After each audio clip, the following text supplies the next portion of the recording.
Bem-vindo ao Papo Espírita, a espiritualidade na sua vida. Boa noite, bem-vindos ao Papo Espírita. Hoje a gente trouxe uma convidada super especial, a palestrante mais antiga da nossa casa, 50 anos de oratória na doutrina, Maíse Braga, para comemorar o nosso programa de número 300 e você é o nosso convidado. Maíse, seja muito bem-vinda aqui ao nosso podcast. Muito obrigada, amiga, muito obrigada. Obrigada por você abrir um espaço na agenda com a gente. Imagine. Miriam e Thelma também, aqui a nossa equipe. Hoje a gente vai conversar sobre como entender as provas da vida e nada melhor do que Maíse, que fala tão bem para os meninos de sábado, né, Maíse? Sim. Sobre como a gente pode lidar com as experiências, essas provas difíceis que a gente passa. Sim. Maíse, para começar, como é que a doutrina espírita compreende essas provas, às vezes, tão difíceis pelo que a gente passa? Porque eu acho que em doutrina espírita a gente aprende que todo mundo vem do espaço para progredir. E progresso também entende-se como o resgate daquilo que nós fizemos de errado e que agora nós temos que consertar. O problema é que em doutrina espírita é preciso estudar de verdade para ter discernimento, porque eu conheço pessoas que acham que tudo é karma, tudo é prova, e às vezes a pessoa se meteu onde não devia, se meteu com quem não devia, né? Você não pode dizer que uma pessoa que dirigiu um carro a 250 quilômetros e morreu resgatou alguma coisa. Ela foi totalmente maluca, invigilante, e acabou encontrando um desencarne que, de repente, não estava, com certeza, no processo dela. Mas os espíritos, em termos gerais, sempre souberam que chegariam tempos muito difíceis. Quando se começou a falar no sábado, era um senhor oficial do Exército que falava. E ele pegava pergunta por pergunta do Livro dos Espíritos e lia. E a plateia tinha 10 pessoas. E aí ele foi transferido para o Rio de Janeiro, se eu não me engano, e aí o seu Mário, naquela época, há 47 anos atrás, o chamou e disse quem o senhor indicaria para ficar no seu lugar. E o seu Mário era tremendo, porque ele disse qualquer pessoa, menos a Maíse. Aí o seu Mário disse, mas o senhor me deu uma ótima ideia. Se o senhor não quer que ela fique no seu lugar, é porque tem algum motivo. Mas qual era o motivo? Eu dirigia a mocidade. Então, eu vinha quase toda noite para a comunhão. Um dia eu chamava a ficha, e com isso incentivava os meninos da mocidade a fazer o mesmo, né? E eu assistia à palestra dele. Aí, quando ele perguntava, quando ele abria o Livro dos Espíritos e fazia a pergunta, quem sabe responder? Eu levantava. O homem me detestava, porque os outros 10 ficavam quietos, porque não sabiam, né? Aí eu ainda me desculpava. Não, meus avós já eram espíritas, por isso que eu conheço o Livro dos Espíritos, não sei o quê. Mas aí foi uma coisa muito interessante, porque ele foi embora e o seu Mário decidiu que eu ficaria. Foram 20 anos todos os sábados. Mas o que aconteceu? O seu Eurípides Bassanufo incorporou na Dona Irene. Nós já tínhamos um relacionamento, eu e ele, desde o meu nascimento. E ele virou-se e disse, minha filha, você não vai ler nada. Vamos falar da vida. Porque a vida vai ficar tão difícil nos próximos tempos que se você ler qualquer obra que seja, cada um vai pensar em outra coisa e nós não conseguiremos atrair o público que nós vamos trazer para cá. E eram 10 gatos pingados. Eu dizia, gente, quando que esse público vai aparecer? Não é? Seu Mário mesmo disse, olha, Maíse, sábado eu não me preocupo, porque eu não venho, que não tem ninguém, né? Então, o Nelson e o Arthur ficam lá em cima dando passe e você faz a palestrinha. Mas um dia ele veio. E aí ele teve um choque, porque com essa história de falar da vida, as pessoas foram chegando e falando das suas angústias e contando o que estavam passando. Então, passou a haver um elo de ligação entre a comunhão e aquele anseio da pessoa que chegava, sabe? E isso o Nelson era um dirigente maravilhoso, o Arthur também. As pessoas começaram a tirar os familiares de hospitais psiquiátricos. Para virem aqui. Eles vinham de camisa de força, com 3, 4 enfermeiros tomando conta, e 2, 3 meses depois ficavam absolutamente curados. Porque é muito consolador, né? Demais. E a comunhão começou a ficar conhecida. Não, Você já tentou tudo, mas vai à comunhão. Porque na comunhão, quinta e sábado, tem um trabalho de orientação, de palestra, de passe, que o mais doido fica bom. Isso começou a acontecer de verdade, sabe? E aí aquele crescimento, e todo mundo queria ficar sócio. Eu tenho certeza absoluta hoje que foi um plano da espiritualidade, dos mentores dessa casa, para que as coisas acontecessem. Um dia, José Grosso disse assim para mim, Maíse, e fez assim para a plateia, somos todos meninos, porque só ontem a noção do belo e do verdadeiro chegou ao nosso coração. Então passaram a ser os meninos de sábado. Aham. Às vezes eu estou na rua, para um carro, ou então passa, Maíse, eu sou menino de sábado.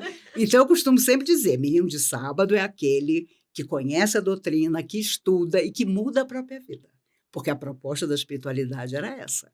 Era falar das dores, mas para que a pessoa se transformasse. É porque também não existe como você passar por provas sem ter esse conhecimento. É verdade. Ele ajuda muito, né, É Miriam? verdade, é Com verdade. certeza. Na Eu época queria da falar. pandemia, as pessoas ficaram absolutamente sós. E muita gente descobriu que a família que pensava ter não existia. Então, as pessoas ficaram mesmo num estado de depressão muito forte. Hoje, essas pessoas estão me dizendo, Maíse, foi a comunhão que me salvou, eu pensava em suicídio diariamente, mas aí eu assistia às palestras, eu dizia, não, um dia eu vou voltar presencialmente à comunhão. Então, a própria comunhão, acho que sempre ignorou a força que ela tem.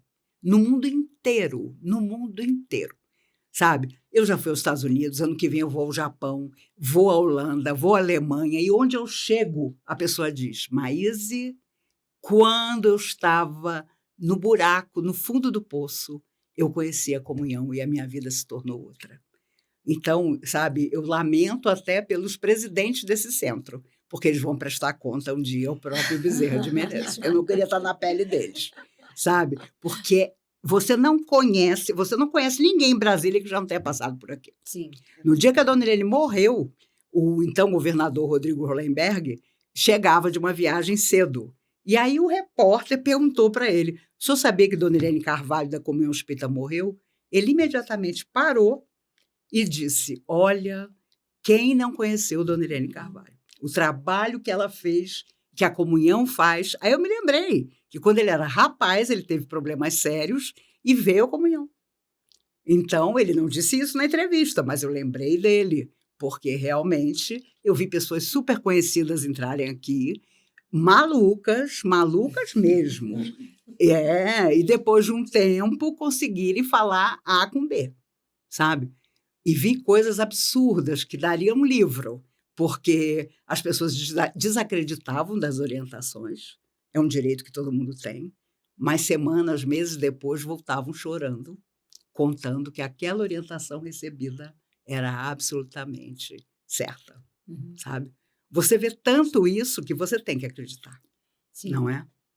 Nossa, eu fui menino de sábado. Você também. foi menina de Fui. sábado? Nossa, meus filhos eram pequenininhos, a gente vinha. Eles dormiam no colo, dormiam no banco, mas a gente vinha. Agora, E a- qual é? Pode Não, falar. o que eu queria só colocar é que os meninos de sábado cresceram, né? Sim. Em quantidade, porque Sim. eu acho que a maneira como o Maíse traz, né? Como enfrentar as dificuldades da vida, de uma Sim. maneira que a gente entende. Eu não sei, eu sei. Então, assim, ela está falando comigo. Então, acho Sim. que isso é muito importante nas nossas casas. Você sabe que até espíritas, né? hoje tem gente que a palestra acaba, chega para mim e diz assim, hoje você falou para mim, não foi? Eu digo, eu falei para mim e para todo mundo. Não, você olhava para mim o tempo todo, a pessoa começa até a discutir com você, que ela acha que foi direto para ela, sabe? Cada um ali, eu acho que é uma coisa até dos espíritos, sente como se eu estivesse pessoalmente falando para ela. Mas para isso, você precisa fazer de todo o coração. Eu conheci oradores extraordinários que tinham esse poder de contar uma história, sabe? Como Dona Laís Capilé, esposa de Dr. Júlio Capilé. Meu Deus, quando ela abria a boca, você ficava assim. Você dizia, meu Deus, não é possível que essa mulher seja tão maravilhosa. Mas ela soube que ela tinha Alzheimer. Ela começou primeiro a esconder as mãos que tremiam no blazer, no bolso do blazer. Depois de pouco tempo, ela me disse, Maíse, minha filha, eu vou parar. Porque a gente não pode ofender aquele que nos conheceu tão bem com a nossa enfermidade. Então, eu digo sempre à minha única filha, Mariana, você é meu aval. E meus amigos também. Quando eu começar, minha filha, qualquer coisa que seja, você não se preocupe, mãe. Eu vou no microfone e digo, olha, aproveita essa última palestra da minha mãe. Vou me matar, mas eu vou falar. Porque você sabe, as pessoas querem que você transmita a elas alegria. Sim. Esperança. Que você fale de Chico Xavier. Então, outro dia um homem disse, olha, eu estou elogiando a senhora porque a senhora não tem uma palestra que a senhora não conte uma história do Chico. Isso é importante. Importante demais, porque tem muito lugar onde ele quer, as pessoas querem que ele seja esquecido. No Paraná, eu jamais serei convidada para falar lá, porque tem uma verdadeira campanha. O Chico Xavier é culpado pela nossa simplicidade, foi ele que inventou essa história da gente ser humilde. Você imagina, presidente de centro passando essa ideia, sabe? E se um dia a gente perder a referência do Chico, quem teremos? Só Jesus. E Jesus foi há 2 e tantos mil anos. E que a gente não aprendeu nada ainda, porque senão não estávamos aqui, Exatamente, né? nós vamos precisar tanto de tudo isso para frente, não é? Porque virá a velhice, viram as enfermidades que nem esperam a velhice, né? Virá o desânimo, que é o grande, sabe, o grande drama de hoje. A pessoa não dá atenção ao desânimo, e do desânimo ela passa para a melancolia, da melancolia ela passa para a tristeza profunda, da tristeza profunda ela passa para a depressão que ninguém tira. A descrença no ser humano. Demais, em si mesmo, em si mesmo. Olha, eu sei que eu não posso mais sonhar porque nada de bom vai me acontecer. Eu canso de escutar isso, sabe? Isso é importante que você traz e você tem essa empatia, essa afinidade com as pessoas que vêm. Sim, sim. Né? E quando a gente fica mais velha é uma maravilha, porque eu abraço a pessoa e digo logo, ô, meu filho, a sua vida mal começou. Ainda vai acontecer tanta coisa boa para você, sabe? Então, eu me lembro que o Chico contava que quanto mais perturbada a pessoa chegava lá no auge da perturbação, ele abraçava a pessoa e dizia, ô, meu amigo, sua estrada de luz. O cara doido, daquele que não ia ver a luz tão cedo. Mas ele dizia, sua estrada de luz. E, às vezes, as pessoas não tinham pudor, contavam verdadeiros horrores para o Chico.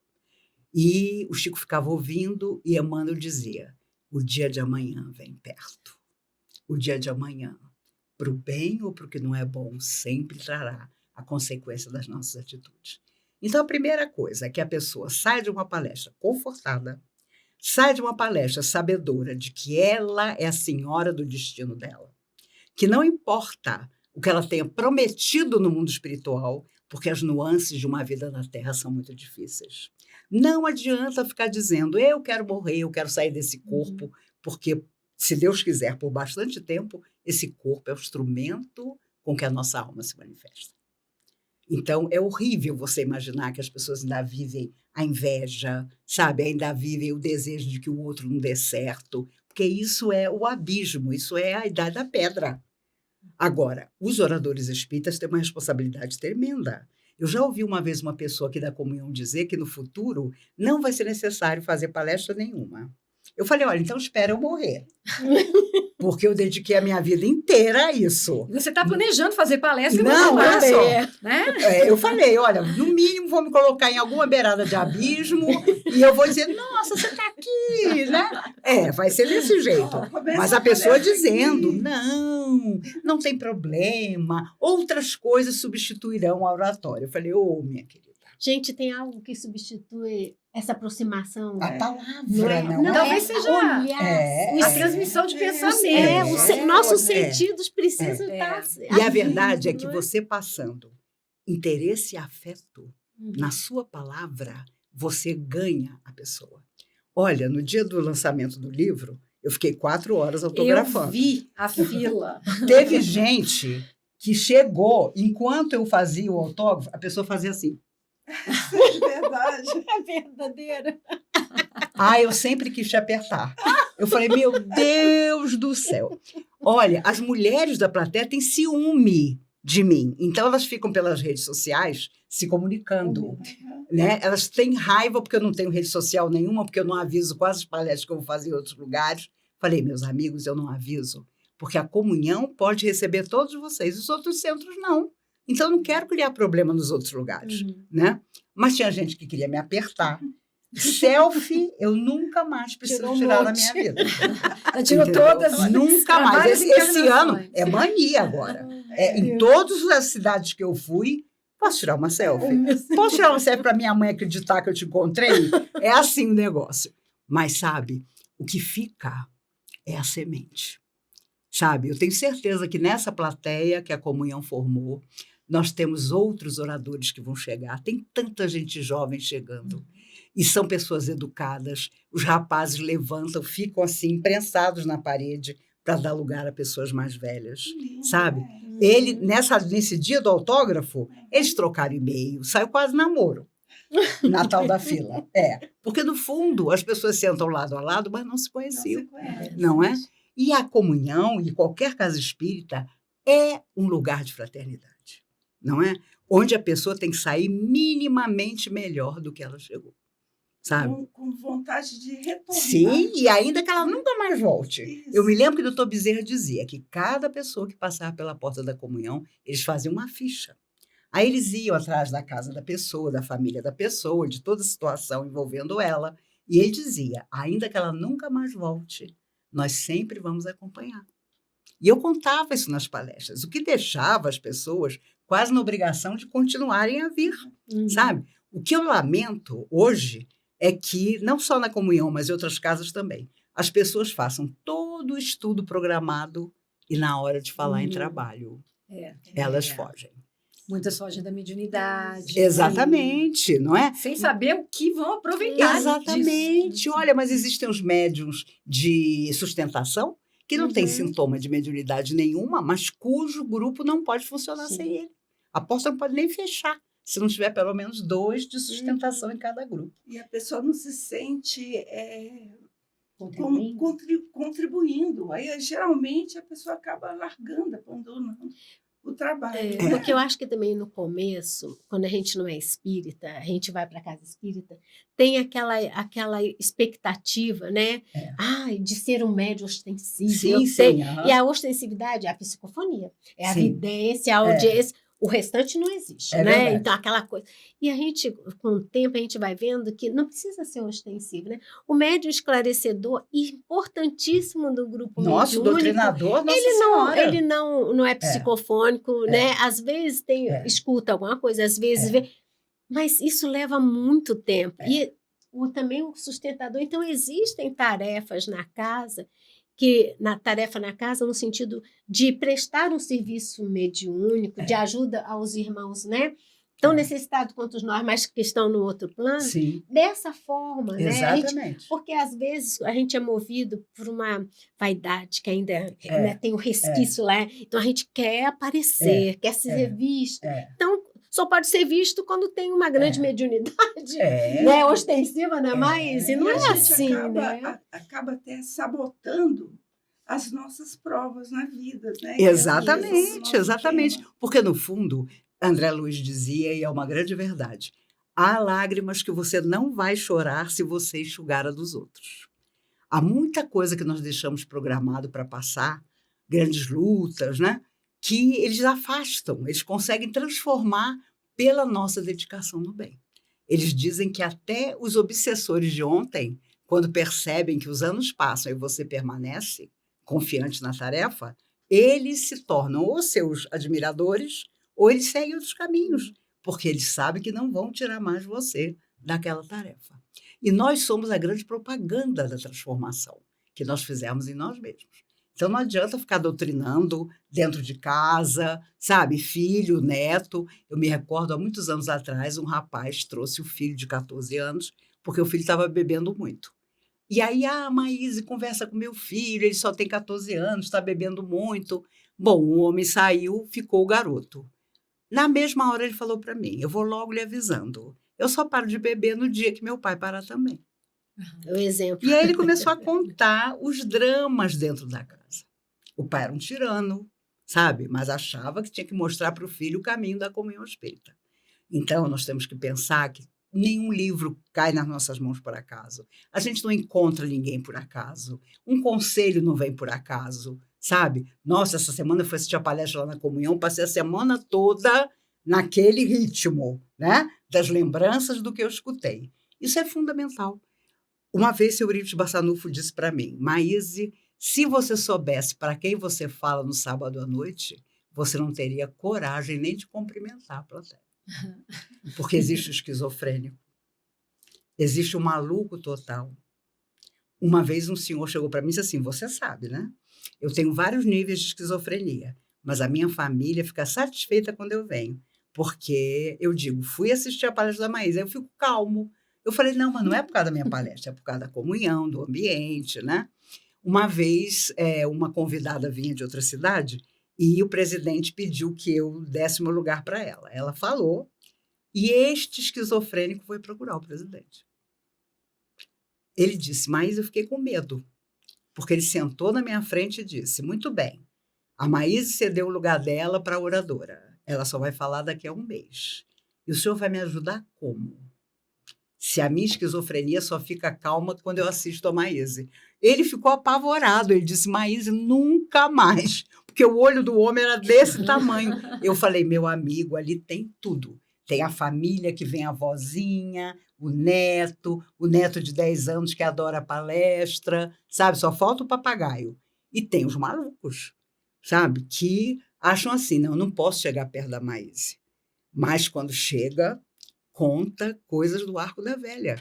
E a vantagem do sábado à noite é essa possibilidade de você conhecer o público, você saber que é um público grandemente necessitado, mas quando você pede uma coisa, quando você diz que as crianças do lar estão precisando de alguma coisa, olha, vem do mundo inteiro. Um cara do Canadá mandou 25 mil. O outro da Alemanha mandou não sei quanto. Eu recebo e-mail da Arábia Saudita. Os homens escrevem para mim, porque lá a mulher não pode usar a internet, né? Aí os homens fazem assim, eu não sei onde fica a Comunhão Espírita, eu não sei onde fica o Brasil, mas eu assisto as palestras da Comunhão. Você vê o cara lá do outro lado do mundo. Então, a comunhão tem um alcance que raríssimas, acho que nenhuma casa hoje tem. Olha que eu conheci casas agora no Rio de Janeiro muito bem administradas, com um serviço social maravilhoso, mas não é a comunhão. O sonho das pessoas é virem para conhecer a comunhão. É verdade. Sabe? Lá no Rio está se formando uma verdadeira caravana. Sim. Não, nós vamos, porque nós queremos conhecer a comunhão, né? Então, você vê que todo orador que usa a palavra tem o dever de fazer com que a pessoa que está ali saia mais confortada. E eu conheci oradores maravilhosos que, de repente, ficaram velhinhos e contavam as coisas da própria vida. Isso não conforta a pessoa que está, né? Você pode fazer um comentário e tudo, mas você tem que, tipo assim, dar um recado para ele que ele vá pensando até a próxima vez que ele estiver aqui. Então, já conheci pessoas que diziam, nossa, meu filho, meu neto nunca virá. Daqui a um tempo, lá vem o filho, lá vem o neto. Por quê? Porque a pessoa começou a demonstrar uma melhora no seu psiquismo muito grande. E aí, a primeira pessoa que descobre isso é a própria família. Não é? Porque contar os exemplos, como você faz, né? De grandes personalidades. Sim, sim. Você traz a história. Sim, você sim. conta as histórias. E as pessoas reconhecem. É. E aí elas se reconhecem. O meu drama é igual àquele drama que a Maíse contou. Exatamente, exatamente. Aquilo, na verdade, quem resolve os nossos problemas somos nós mesmos. mesmos, Sim, exatamente. né? As provas somos nós E que quem vamos cria os vir. problemas também somos nós. Também somos nós. É. Então, você traz exemplos e vai mostrando como a resiliência é importante, como a paciência, como esse tipo de virtude é que vai fazer você enfrentar aquela prova, não é isso? Exatamente. E E olha, posso te dizer que ao longo dos 51 anos que eu estou na comunhão e 50 fazendo palestra, quando a espiritualidade não acredita num trabalho, ele não vai em frente. Mas não vai em frente mesmo. Podem ser as pessoas mais competentes, os maiores teólogos, psiquiatras, a coisa morre. Mas, às vezes, da simplicidade de pessoas que só querem transmitir uma coisa boa para os outros, aquilo se incendeia. Porque está ali a espiritualidade superior que acredita. E como nenhum de nós, quando falta, é completamente não substituído, né? Você, agora eu vou viver minha vida, agora eu estou assim. Aparece outro, né? O Chico sabia tanto disso que ele dizia, eu sou grama. A grama morre e nasce outra no lugar. Se Chico Xavier pensava assim, sabia que era isso, imagine a gente. É porque todos nós somos sujeitos às provas, né, Maísa? Não é porque a gente... claro, não é porque estamos somos trabalhadores da casa que a gente não tem. Essa semana eu escutei não me lembro agora, que tenho péssima memória. Sim. Mas falava dos problemas, né? Então, eu estava comentando que a gente tem um hábito de quando estamos na prova da vida, enfrentando nossos desafios, Sim. a gente olha aquele desafio como uma coisa muito grande, pesada, difícil da gente atravessar, e aquilo fica difícil, né? E a gente só foca naquilo, não vê, né, as possibilidades de vencer. Ele falou, mas quando a gente estiver num problema, isso que eu achei bom de ouvir.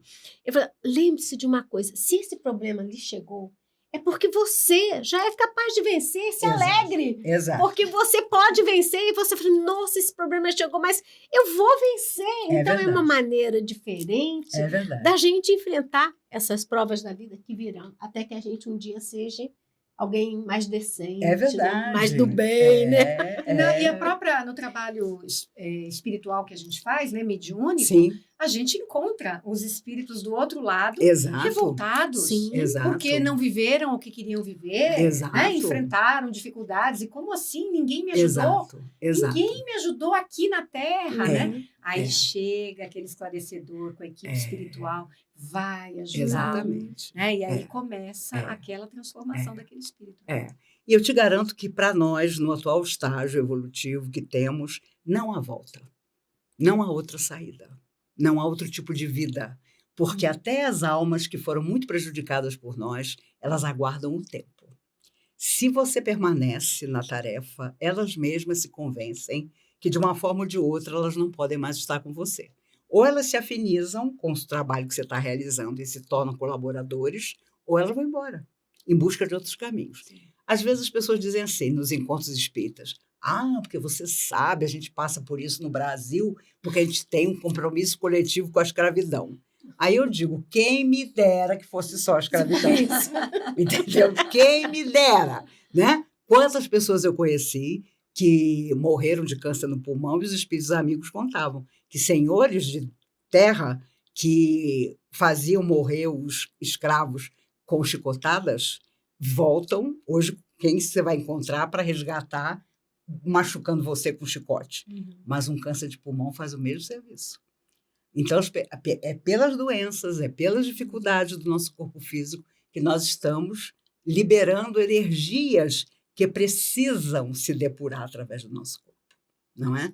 É o meu diabetes há 17 anos, que é de família, mas me pegou de jeito, né? Hoje eu falando para o rapaz que tirou meu sangue, eu tive KPC há 2 anos atrás, fiquei 7 meses paralisada daqui para baixo. A senhora sabe, né, que o KPC não vai embora nunca. Eu mesmo.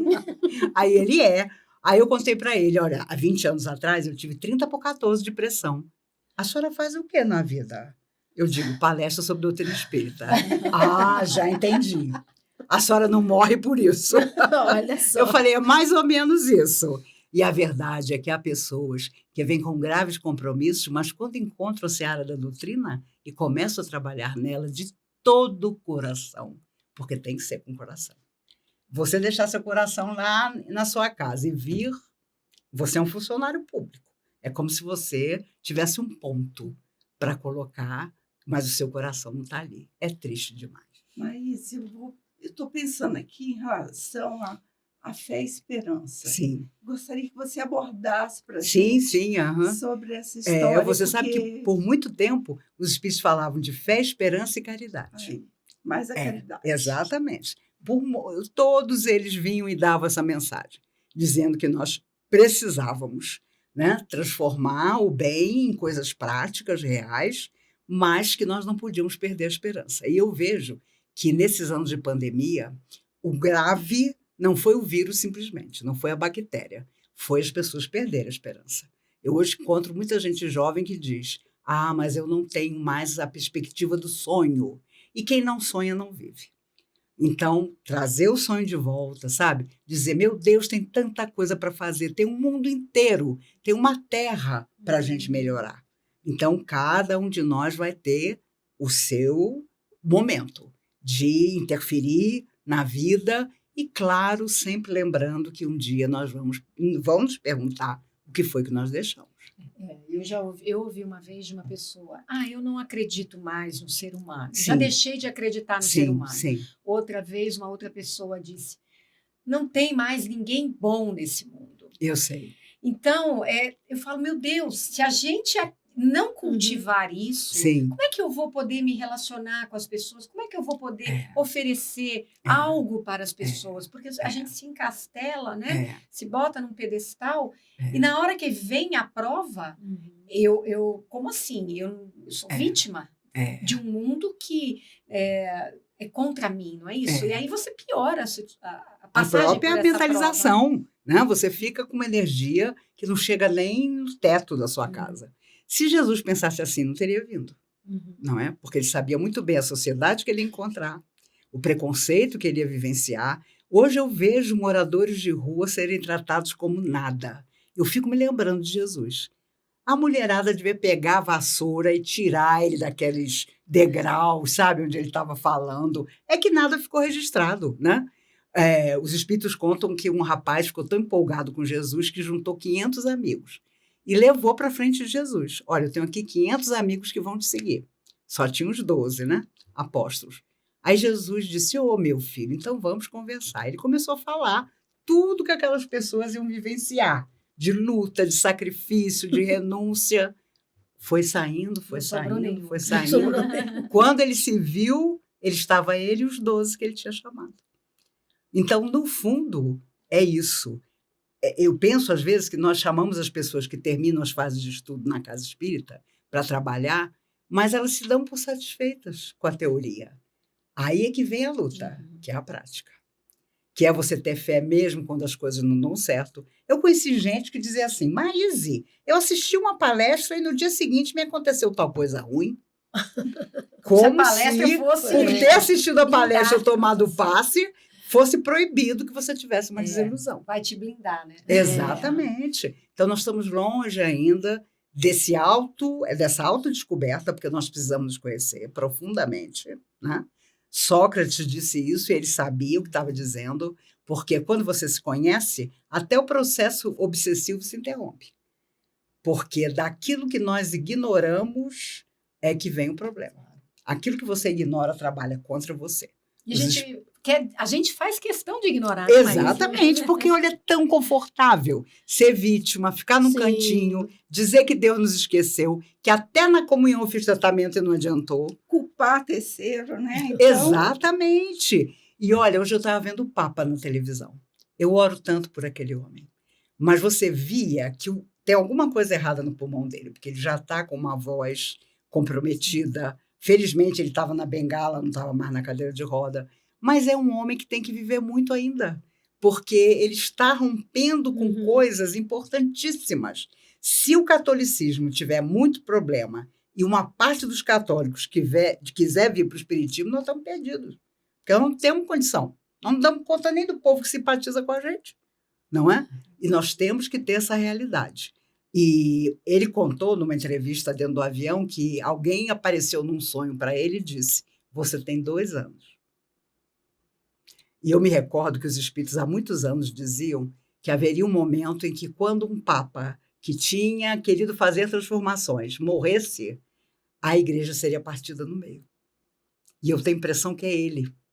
Então eu fico pensando, meu Deus, vai um Chico Xavier, vai esse homem Francisco, que é um cara que deve estar bebendo a água do gato dele, porque ali muita gente quer que ele não esteja mais. Hoje ele anunciou como vai ser o enterro dele, que o enterro dele vai mudar a maneira do Papa ser enterrado. Não é por acaso que ele está falando isso, sabe? Então, o que eu fico feliz é que nós não temos uma pessoa, tendo o Chico Xavier como referência, claro, mas não temos uma pessoa que vai liderar doutrina espírita. Já pareceu muito doido querendo liderar a doutrina espírita, mas nunca dá certo porque os espíritos não deixam, para nos lembrar que cada um de nós é um mundo em si. Então, nós somos muitas comunhões. Eu digo sempre para os meninos, um dia nós não precisaremos estar aqui, porque a comunhão vai estar aqui. E onde nós estivermos, ela vai se manifestar. Através do que aprendemos, através das nossas atitudes. Não vai ser preciso tomar passe, porque nós seremos gerador dessa energia que o passe traz. Mas claro que vai demorar, porque depende de cada um de nós. Como cada um vai enfrentar ou está enfrentando as suas provas, não existe testemunho maior, né? A gente sabe que a doutrina nos dá um entendimento melhor para a gente enfrentar. Sim. Mas a gente não sabe até enfrentar. Como é que nós vamos viver, né? E às vezes a gente vê uns testemunhos mesmo que falam, meu Deus, olha a fé dessa pessoa. E quem é essa pessoa? Ela não passou aqui pela doutrina espírita, mas ela já está com a doutrina espírita ou o que for a fé consolidada nela. Uma vez perguntaram ao Chico, quando você comete um grande erro, como é que você faz? A pessoa tinha coragem de perguntar isso. Né? Aí ele disse, quando eu acordo de manhã, eu sento na minha cama, olho para o céu e digo, Senhor, aqui estou eu mais uma vez. Sabe? É começar de novo, todas as horas, todos os dias. É super difícil, sabe? Eu me lembro da dona Irene Carvalho, tinha dia que ela voltava para casa depois de trabalhar aqui o dia inteiro. Quando ela abria a porta da sala da casa dela, tinha tanto espírito sofredor esperando por ela, que ela dizia, Maísa, eu não estava boa. Eu fui para o centro da sala e falei, sai daqui, capetada! Sai agora! E não ficou um. Meu Deus! Ela era dramática. E eles obedeciam, Uma certa moral, né? Força moral. Domingo eu fui fazer palestra no Céu Azul, no Centro Espírita Jovem, novo, aquelas senhorinhas humildes. Eu te acompanho pela rede social. Eu falei, que coisa linda e tal. Mas veio um senhor, jovem ainda, mas pensando em suicídio 24 horas. Aí ele disse, Maíse, dona Irene Carvalho faz muita falta. Nas minhas crises, eu ia até a comunhão, conversava com ela, ninguém sabe o que foi aquela mulher. Eu falei, eu sei, meu amigo. Por isso que ela viveu 95 anos. Eu te conto histórias dela que você vai dizer que são mentira. Mas por quê? Porque ela dedicou a vida. Eu não entendo de outro jeito. Ou você dedica o seu coração e você vem à casa espírita de todo o coração e você defende a doutrina de todo jeito, ou é melhor fazer outra coisa? Eu digo sempre, meninos, se como espírita não foi a solução para vocês, procure outra coisa, onde vocês sejam mais úteis. Agora, conhecer uma coisa extraordinária como essa e ficar sentado não dá. Não, é impossível. Eu acho que a gente também está numa época que é impossível a gente achar que não precisa se modificar. É verdade. É impossível achar que o mundo que nos seduz e a gente é seduzido, né? É só isso, que não tem nada além, né? Às vezes, como você falou, né, Ana? Às vezes a pessoa não frequenta a casa espírita, mas traz já em si essa fé, essa esperança, essa certeza, né? Do quanto o bem faz bem para quem pratica o bem. Exatamente. Né? E a gente, às vezes, fica na lamúria, né? Fica no queixume, responsabilizando os outros. Sendo crianças, né, Miriam? Exato. Totalmente. Mas é que a gente ainda está lá atrás. Então, a gente precisa ficar aqui, né? A gente precisa ouvir a Maíse, a gente precisa ouvir todos os outros. Porque é aos pouquinhos. Aí, quando você vive aquela situação, aí você faz uma conexão com uma história que a Maíse contou, que outro contou, com um entendimento. A gente tem um público aqui no Papo Espírita que é muito eclético. Não necessariamente estuda a doutrina. E muitos escrevem para nós e dizem assim, nossa, agora eu consegui entender. Mas que raciocínio. Outro dia, uma prima minha escreveu, a gente fez um programa sobre premonições. Aí ela, nossa, eu adorei o raciocínio. Ela nunca ouviu aquele raciocínio. que a gente trouxe. É. Aquilo abre uma portinha, a gente fala, nossa, abre uma fresta. Abriu, aquilo pode, só se quiser fechar. Mas aquilo já está com a luz passando, não é isso? E olha, se você puxar a conversa, todo mundo viveu uma experiência espiritual em alguma época. Todo mundo. O enfermeiro hoje falou para mim, quando eu era criança eu via que ele já morreu. Eu olhei para ele, se eu via que ele já morreu, via. Tudo que me acontece que não é bom, eu já entrego para os invisíveis para que as coisas se resolvam. Então, olha, de repente o assunto surgiu e ele contando as experiências que ele teve. Então, é difícil hoje você encontrar alguém que diga, não, nunca vivi uma experiência que comprove a vida além da morte. Isso não existe. O que existe é o impacto de que parece que quem vive para fazer o que não é bom é a maioria, não é? Outro dia eu estava tão desiludida com as histórias que eu estava vendo na televisão que o amigo espiritual me disse, ou você para de assistir, ou você vai continuar acreditando que você tem que passar para as pessoas, que há muitas pessoas maravilhosas fazendo bem. Há quem já esteja construindo o céu na terra. Sim. Há quem já está regenerado. Claro, mas obviamente a gente presta atenção no que é negativo. Mas eu sempre conto nas palestras, a minha frase favorita de Jesus não é amar a Deus sobre todas as coisas e ao próximo como você mesmo.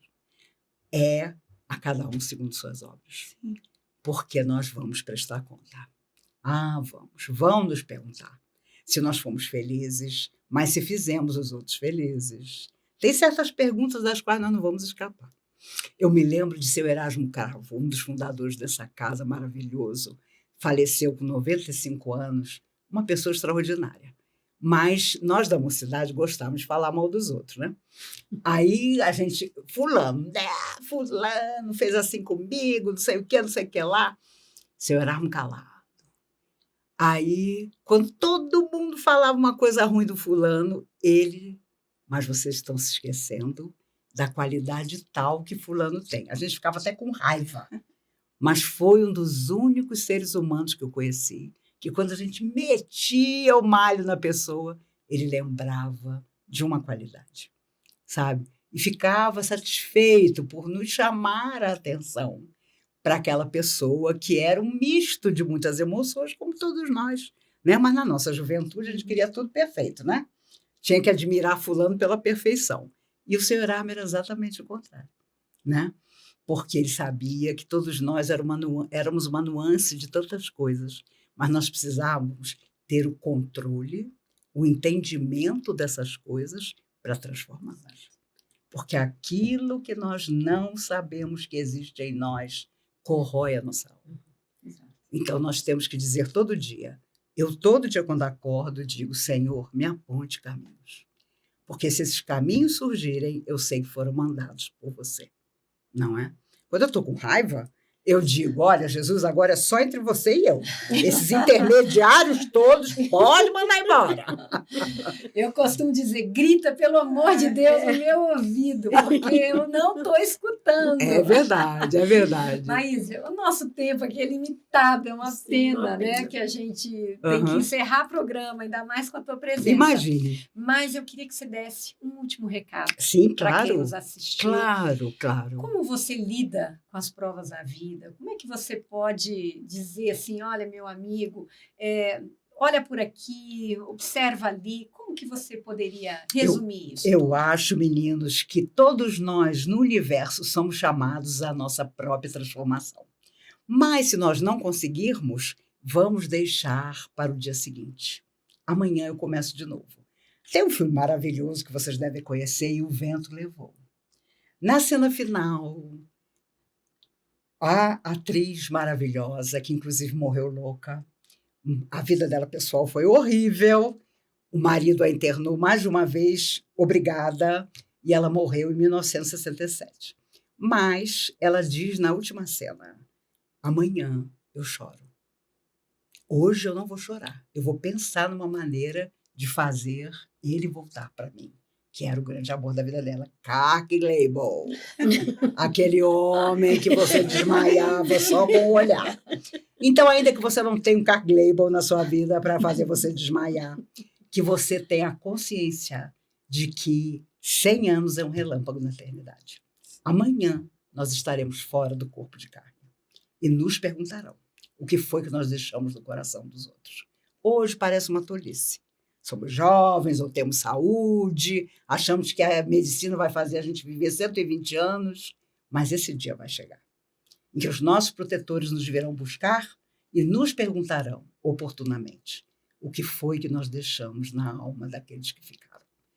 E vai ser difícil responder, se nós não tivermos exercido a bondade possível, se não tivermos tido a felicidade possível. Nada de extraordinário, mas simplesmente o dia a dia vivido dentro da fé, da certeza de que dias melhores ainda vão vir.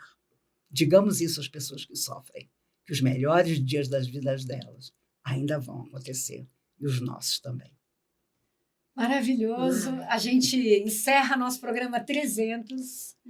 Que maravilha. Agradecendo demais a você. Eu que agradeço pela pela experiência, minha amiga. A gente convidou a Maíse no programa 100, ela não pôde. Foi. 200. Depois a gente continuou trabalhando.